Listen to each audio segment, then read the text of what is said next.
RAF Lakenheath in Suffolk is today's fighter town, hosting the United States Air Force since 1948 with the F-15E Strike Eagle and the F-35A of the 48 Fighter Wing. It was once a heavy bomber station, built in 1940 for bomber command use and functioned as a satellite station to RAF Middleton. Its first residents came all the way from RAF Lossiemouth 20 operational training unit who arrived with their Vickers Wellingtons. Their role was to train airmen on specific aircraft. Eventually Middleton's Squadrons 149 and 199 Squadron made Lakenheath their home. It was 149 and 199 Squadron that transitioned from their Wellington bombers to the short Stirling bomber, which was the first 4-engine heavy bomber of the Royal Air Force. On the morning of the 28th of November 1942, the briefing room filled with airmen awaited their commander to brief them on their next mission for the day. The huge map unveiled their destination, which was Turin, Italy, and their target was the FIAT aircraft factory. Amongst the crew was an Australian-born Sergeant Rawden Hume Ron Middleton of 149 Squadron, who would be the lead pilot for his men. He joined 149 Squadron in February of 1942, and by July he was appointed as an aircraft captain. He flew his first raid as a pilot in command on the Dusseldorf raid from Middleton, and 9 months later he's now flying his crew to combat over Turin. This would be Ron's 29th sortie, leaving just a single sortie remaining to complete a tour, thus earning him a rotational break from combat duties. Ron Stirling was BF372, marked OJH. OJ was the markings of 149 Squadron. He started up his 1500 horsepower Bristol Hercules engines on a cold, dark November evening and took off from RAF Lakenheath at 1814 local. The raid consisted of 228 bombers with a mix of Lancasters, Halifaxes, Wellington bombers, and a total of 47 Stirlings. Fully loaded and fully fueled, the 4-engine heavy bomber, the Stirling, had a lower service ceiling than the other bombers in this raid. It had a maximum service ceiling of around 17,000 feet.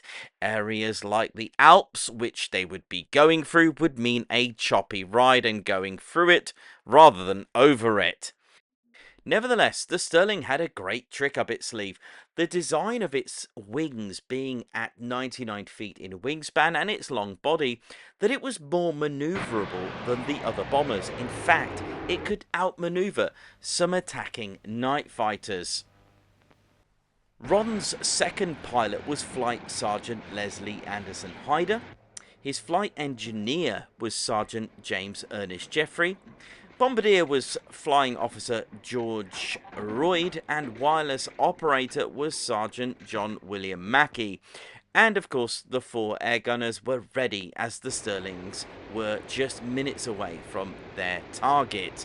But weather conditions started to deteriorate, and the flashes of anti-aircraft fire began their rampage. The clouds flashing and glowing that orangey yellowy skies started to thicken with smoke and scattering low clouds. Ron kept his focus and tried to keep his Stirling steady for the Bombardier Royde to set his sights on the target to release the bombs. The first run was unsuccessful as Ron and Royde couldn't make out the FIAT works. Ron decided to turn his huge Stirling bomber like a low-level Mosquito, a whole 360 degrees in swarms of anti-aircraft fire, with the Stirling turning gracefully amongst the guns fired from the Italian defence. Ron set up his Stirling for a second run, but again, no success. The Stirling was getting a few hits from the defensive light fire from below, but Ron did the unthinkable and made a third low-level attempt, determined to get his sight on the target. The Stirling bombers could take a battering and damage but being as low as just 2,000 feet was a daring attempt through the showers of Italian anti-aircraft fire. Some exploding flashes and tracer fire was whizzing in front of Ron Stirling, but he kept focus until disaster struck. A shell smashed its way into the cockpit, exploded right in the cockpit, tearing Ron's right eye right out, shattering his jaw and scattering pieces of shrapnel all over his body. His co-pilot Hyder was also hit. Their Stirling was now pilotless as it started to dive down hundreds of feet, 2,000 feet, 1,500 feet, 1,000 feet, 900 feet. The crew were helpless until Ron miraculously came round, and with the help of Hyder, they managed to pull the Stirling up with a few hundred feet remaining. As he levelled the aircraft in horrific agony, he still had the focus and determination on dropping the 14,000 pounds of bombs, which he did, and his badly damaged Stirling was now on a course a long way home. Ron was losing a serious amount of blood and was in and out of consciousness.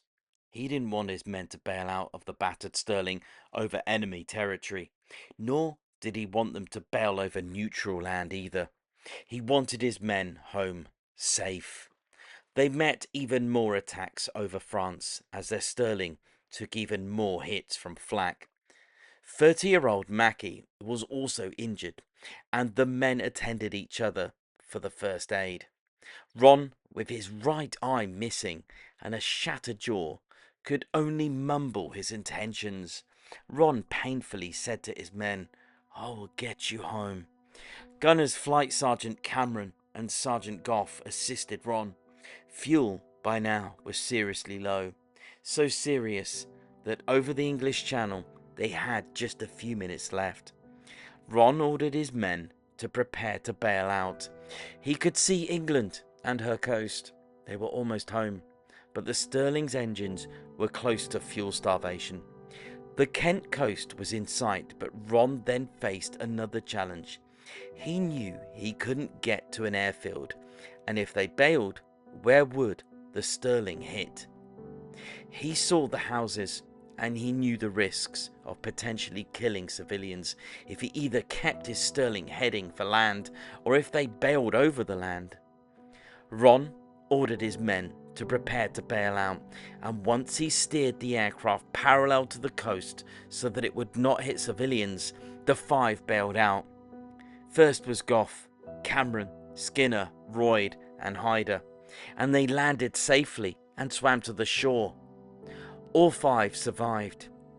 His front gunner, Mackie, and flight engineer Jeffrey stayed behind to try to talk him out of it. Just 19 years old, Jeffrey and Mackie stayed with their pilot. Ron knew that he probably wouldn't survive if he tried to bail out, but whatever he thought, that day, he was true to the end. He stayed until the very end, as the 5 that survived watched helplessly as the Stirling crashed into the sea at 0300. I don't think Ron died alone. I believe that Jeffrey and Mackie may have stayed with Ron. If they bailed or not, their bodies were washed ashore the following day. Ron's body, however, was washed ashore on the 1st of February of 1943 at Shakespeare Beach, Dover. Ron was posthumously promoted to pilot officer and awarded the Victoria Cross. He is buried at St. John's Church, Beck Row, Middleton. He was just 26. He was true to the end.